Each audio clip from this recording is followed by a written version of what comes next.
Nowhere does educational equity manifest itself more than in teacher quality.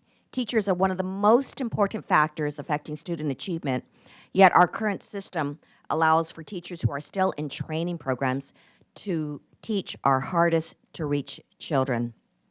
Our students really deserve the very best teachers, teachers that are both highly qualified and effective. And research shows that fully certified teachers are more effective in closing achievement than teachers in training. Our parents deserve to know who is teaching their kids, and our school system needs better transparency. If a school employs one of teachers in training, then parents should be notified so that they can be fully aware of the kind of education that their child is receiving. Our teachers in training are put in schools where the majority of their peers are also teachers in training, and thus they lack supervision, mentorship, and the support that they need to succeed. And that doesn't help them or their students. Now, I think that what we need is not to get rid of teachers as some in the administration might think. In fact, given the teacher shortages across the country, we need even more teachers in the pipeline.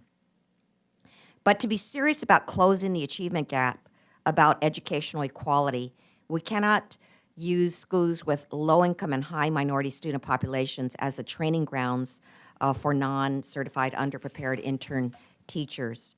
Our number one priority must be making sure that every student has equal access to the very best teachers, teachers that are both highly qualified and effective, regardless of who that student is, where that student comes from, if they speak English, or how much money that student's parents make. Too often, the schools that English language learners, students with disabilities, and low-income and minority students attend are the same schools with high levels of underprepared and undersupported teachers. This social injustice must be addressed as Congress considers reauthorizing the Elementary and Secondary Education Act, ESEA. And it's that social injustice that is driving this bill that I'm working on that will give teachers the support that they need to succeed. In this bill, what we are trying to do is make sure that teachers get the preparation to be effective from the very beginning.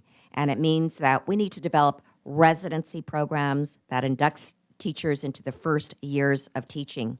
And after the first years, teachers should get continuous, high-quality professional development. New teachers shouldn't be all alone in these high-need areas. We need to make sure there are recruitment and retention incentives for both master teachers and new teachers to teach in high-need areas. Teachers shouldn't be working in silos. We need to make sure to make time and foster collaboration amongst peers so that teachers are engaged in a continuous cycle of professional learning and improvement. Teachers also deserve to have the right tools to teach diverse learners. We need to invest in expanding and strengthening programs that prepare special education teachers and bilingual teachers and fully train our regular education teachers to teach these populations successfully. And finally, we need to make sure teachers are a part of the process. Teachers and other educators need to be involved in more decisions that affect students and schools. Well, I will not, and certainly Congress should not, turn their backs on low-income minority students by placing underprepared teachers in the most difficult classrooms.